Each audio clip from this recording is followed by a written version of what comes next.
Welcome back everyone to our reading of The Lion, the Witch and the Wardrobe.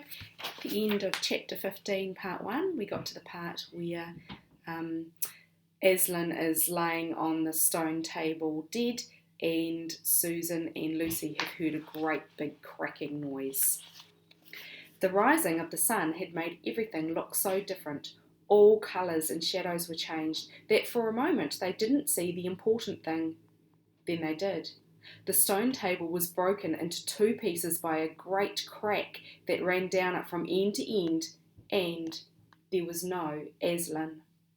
"Oh, oh, oh," cried the two girls, rushing back to the table. "Oh, it's too bad," sobbed Lucy. "They might have left the body alone." "Who's done it?" cried Susan. "What does it mean? Is it magic?" "Yes," said a great voice behind their backs. "It is more magic." And they looked around.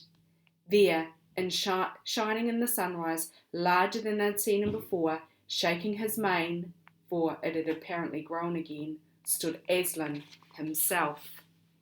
There's a picture of the stone table, cracked in half. "Oh, Aslan!" cried both the children, staring up at him, almost as much frightened as they were glad. "Aren't you dead then, dear Aslan?" said Lucy. "Not now," said Aslan. "You're not a," asked Susan in a shaky voice. She couldn't bring herself to say the word ghost. Aslan stooped his golden head and licked her forehead. The warmth of his breath and a rich sort of smell that seemed to hang about his hair came all over her. "Do I look it?" he said. "Oh, you're real, you're real. Oh, Aslan," cried Lucy, and both girls flung themselves upon him and covered him with kisses. "But what does it all mean?" asked Susan when they were somewhat calmer.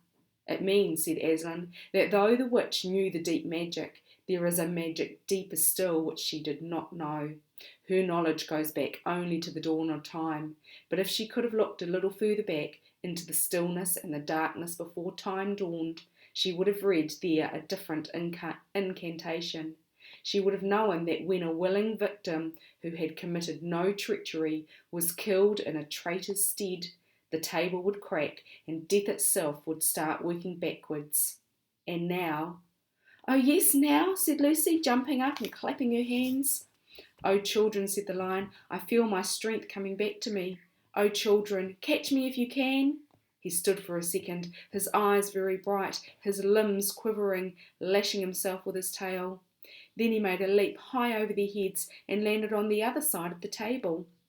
Laughing, though she didn't know why, Lucy scrambled over it to reach him. Aslan leapt again, and a mad chase began. Round and round the hilltop he led them, now hopelessly out of their reach, now letting them almost catch his tail, now diving between them, now tossing them in the air with his huge and beautifully velveted paws, and catching them again, and now stopping unexpectedly, so that all three of them rolled over together in a happy laughing heap of fur and arms and legs. It was such a romp as no one has ever had except in Narnia, and whether it was more like playing with a thunderstorm or playing with a kitten, Lucy could never make up her mind. And the funny thing was that when all three finally lay together panting in the sun, the girls no longer felt in the least tired or hungry or thirsty. "And now," said Aslan presently, "to business. I feel I am going to roar. You had better put your fingers in your ears." And they did, and Aslan stood up, and when he opened his mouth to roar, his face became so terrible that they did not dare to look at it. And they saw all the trees in front of them bend before the blast of his roaring, as grass bends in a meadow before the wind.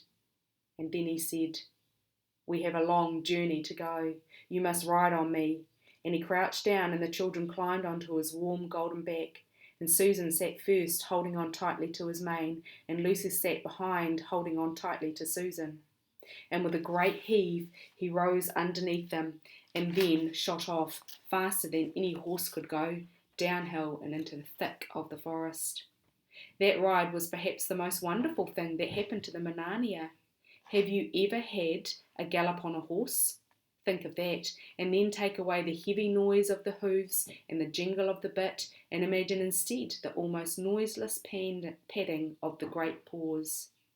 Then imagine, instead of the black or grey or chestnut back of the horse, the soft roughness of golden fur, and the mane flying back in the wind. And then imagine you are going about twice as fast as the fastest racehorse. But this is a mount that doesn't need to be guided and never grows tired. He rushes on, never missing his footing, never hesitating, threading his way with perfect skill between tree trunks, jumping over bush and briar and the smallest streams, wading the larger, swimming the largest of all. And you are riding not on a road, nor in a park, nor even in the downs, but right across Narnia. In spring, down solemn avenues of beech and across sunny glades of oak, through wild orchards of snow-white cherry trees, past roaring waterfalls and mossy rocks and echoing caverns, up windy slopes alight with gorse bushes, and across the shadows of heathery mountains, and along giddy ridges, and down, down, down again, into wild valleys, and out into acres of blue flowers. It was nearly midday when they found themselves looking down a steep hillside at a castle, a little toy castle it looked from where they stood, which seemed to be all pointed towers. But the lion was rushing down at such a speed that it grew larger every moment, and before they had time even to ask themselves what it was, they were already on a level with it. And now it no longer looked like a toy castle, but rose frowning in front of them. No face looked over the battlements, and the gates were fast shut. And Aslan, not at all slacking his pace, rushed straight as a bullet towards him. "The witch is home," he cried. "Now, children, hold tight." Next moment the whole world seemed to turn upside down, and the children felt as if they had left their insides behind them, for the lion had gathered himself together for a greater leap than any he had yet made, and jumped, or you may call it flying rather than jumping, right over the castle wall. The two girls, breathless but unhurt, found themselves tumbling off his back in the middle of a wide stone courtyard full of statues.